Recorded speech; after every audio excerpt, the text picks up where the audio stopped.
Hey everyone, welcome to Velour. Today I'll show how to fix the Format Disk Before Use error on Windows 10. Let's say my E drive isn't working. To fix this, I need to open the command prompt.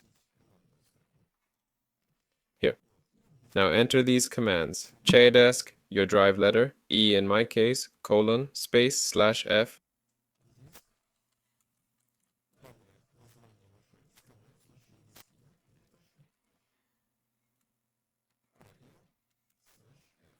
Hit enter.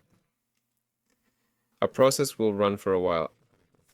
After it's done, type chdesk E/R, then press enter.